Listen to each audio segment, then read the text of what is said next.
Hello friends नमस्कार मु हरीश स्वागत करुच्ची आपको Harish Odia TV YouTube channel आउ एक नुआ भिडियो तो बर्तमान देखो फ्रेंड्स सुभद्रा फॉर्म ऑलरेडी बंटा सही तो यही सुभद्रा फॉर्म को आपने किपरि पूरण करेंगे जदि आपने भूल करेंगे ताहले आपको सुभद्रा टंका मिलबनी। ओके तो फॉर्म को स्टेप बाय स्टेप जारी रखु कि किपरि भाव आपने फिल करेंगे। तो देखो ये हूँ सुभद्रा फॉर्म।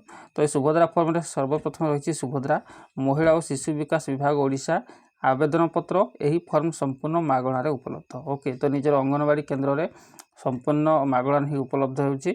ओके तो यह हूँ टोल फ्री नंबर। तो टोल फ्री नंबर एवं प्रथम कौन दिखाई ना आवेदनकारी सविशेष बरणी। तो जो जी आवेदन करेंगे तांकर समस्त बरणी आपको देवाक पड़ो। तो प्रथम रही कौन ना संपूर्ण नाम।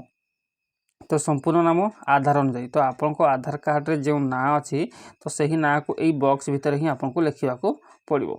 ओके तो कौन करेंगे निजर ना लिखे जिते टाइटल आसो गोटे बॉक्स छाड़देवे पुणी निजर टाइटल को लिखे जहाँ आधार कार्ड रही जाए रखु तो आधार कार्ड रे जो ना रही से ना को ही लिखे। ता सहित देखो दिखाई कि आधार संख्या तो आपको आधार कार्ड जो 12 डिजिट नंबर अच्छी तो 4 से 4 नंबर ठारे फिल करेंगे। ओके तापर देखो आपंकर स्वामी किंबा पिता नाम तो आपको आधार कार्ड रे स्वामीर ना अच्छी ना पिता ना अच्छी तो जार ना अच्छी आधार अनुजाई तो आधार कार्ड रे जार ना अच्छी से ना को फिलअप करेंगे। एवं जन्म तारीख तो निजर आधार कार्ड रे जो डेट ऑफ बर्थ रही जन्म तारीख रही से डेट ऑफ बर्थ को एठारे फिल करेंगे। ओके से फ्रेंड्स देखो वर्ग तो वर्ग रे कौन ना आपको दिखाई साधारण अनुसूचित जाति अनुसूचित जनजाति। तो जदि आप मैंने साधारण क्लिक करेंगे जदि आप मैंने एससी किंबा एसटी अच्छा तो एससी रे आपको अनुसूचित जाति एवं एसटी जो मैंने से अनुसूचित जनजाति उपर ही टिक करेंगे। ओके तो जदि आप मैंने शारीरिक भिन्नक्षम कि डिजेबिलिटी पर्सन जदि आप अच्छा येस रे क्लिक करेंगे जदि आप मैंने शारीरिक भिन्नक्षम नुहति ताहले नो उपर ही क्लिक करेंगे। ओके तो यहपरी भाव में ही फिलअप करेंगे। एवं आधार संयुक्त मोबाइल नंबर तो देखो आपण को आधार कार्ड सहित जो मोबाइल नंबर टी लिंक अच्छी एठार ही आपको क्लिक करेंगे लिखा पड़ो। तो आपन को आधार कार्ड सहित जो मोबाइल नंबर टी लिंक अच्छी से मोबाइल नंबर टी एठार देवे।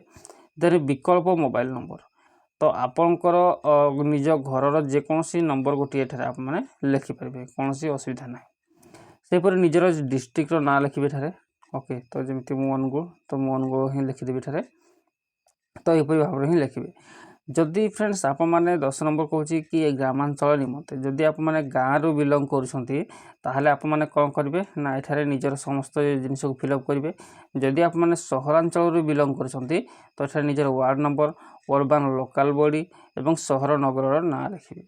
ओके तो आम जेहेतु ग्रामांचल विजिट करुचे ताहले आम प्रथम निजर गाँ ना लिखा देन ग्राम पंचायत ना लिखा एवं ब्लॉक ना लिखा।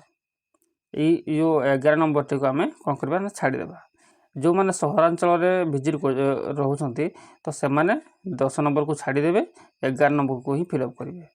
ओके तो आउ थे कही रखुच्छी जो मैंने ग्रामांचल अच्छा से 10 नंबर को ही फिलअप करेंगे 11 नंबर को छाड़देवे।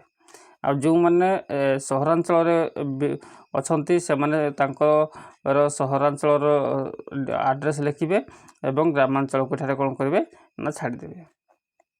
ओके तो ये देखो 12 नंबर अच्छे कि आधार संचय सक्षम संचय खाता थिबा बैंक नाम तो आपन को आधार कार्ड सहित लिंक थिबा बैंक ना एठारे आपको लिखा कहूँ। तो ये आमको आधार अकाउंट जो बैंक अकाउंट नंबर लिखा तो कहुए केवल आधार सक्षम संचय खाता थिबा बैंक नाम। ओके तो बैंक नाम कहूँ तो जो आधार कार्ड सहित जो बैंक टी लिंक अच्छी तो तार से बैंक ना लिखे जब आप एसबीआई लिखे जदि यूको बैंक लिखे आपंकर इंडियन ओवरसीज इंडियन ओवरसीज लिखे तो जहाँ भी आपंकर अच्छी ताहा ही लिखे एठार।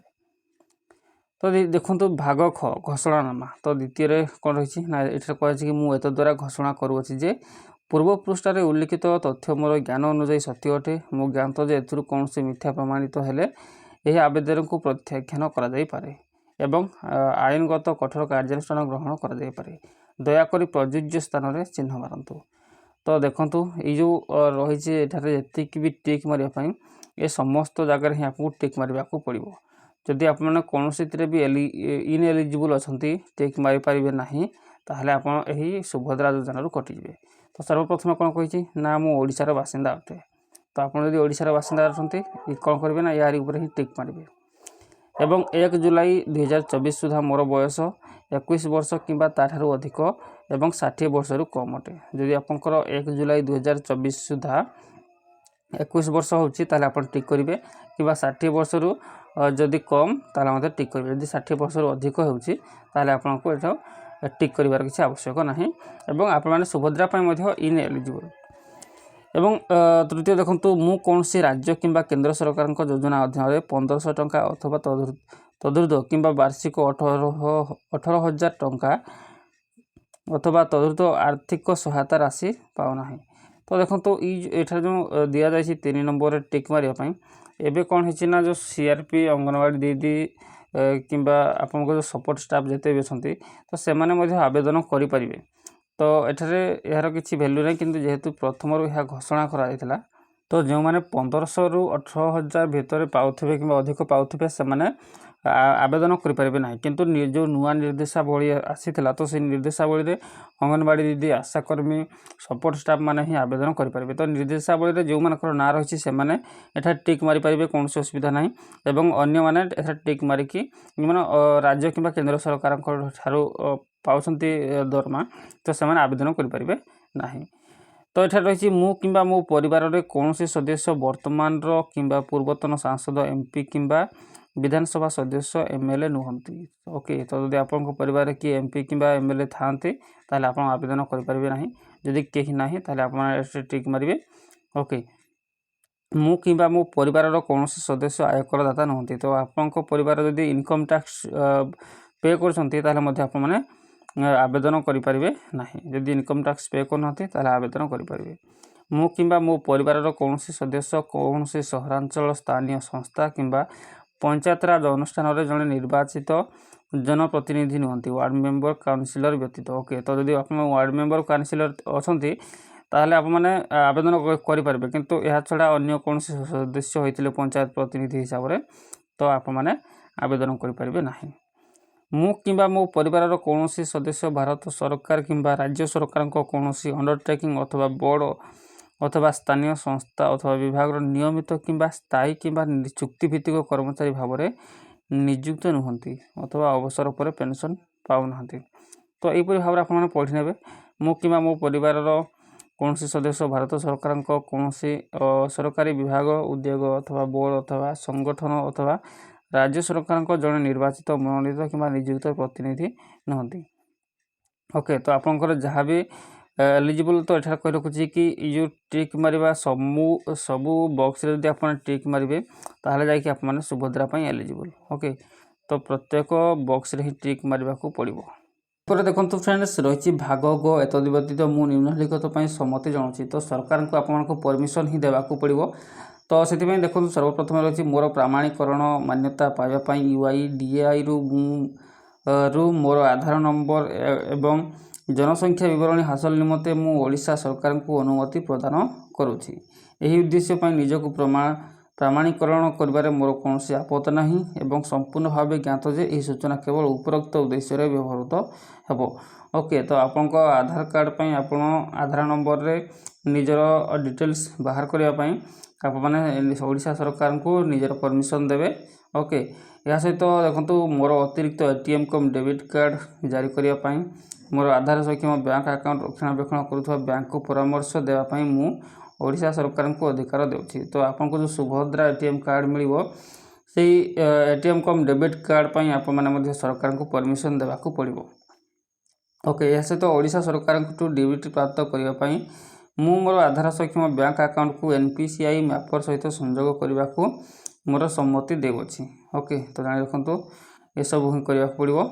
तो आपको ये जो डीबीटी आपको डायरेक्ट बेनिफिट ट्रांसफर करा जिवो तो से NPCI मैपर पाई मध्ये आपको परमिशन देवा को पड़िबो। मु यह सहित यह मध्ये सहमत जे ओडिशा सरकार सुभद्रा पाई मोर परिचय प्रतिष्ठा एवं प्रमाणित करने निमंते मो आधार संख्यार व्यवहार करें। ओके मो सुभद्रा अधीन समस्त नियम और शर्तावलीर सहमत। तो यहपरी भाव में निजर एठारे सिग्नेचर करेंगे जो डेट रे आवेदन करेंगे से डेट को एठारे लिखिदेवे। ओके तो से डेट को लिखिकी आप कौन करेंगे ना ऑनलाइन सेंटर जो सीएससी सेंटर जनसेवा केंद्र अच्छी जनसेवा केंद्र को जाकि फॉर्म को डिपोजिट करेंगे और आप मैंने आवेदन करने ताले जाकि आपको पेमेंट मिल। ओके तो फ्रेंड्स इतना इनफॉरमेशन कि सुभद्रा सुभद्रा योजना को किपर फिलअप करेंगे। जदि किसी भी डाउट अच्छी कमेंट बॉक्स रे कमेंट करके पचारि पारे। ओके सब रोजी पुणी देखा नेक्स्ट वीडियो।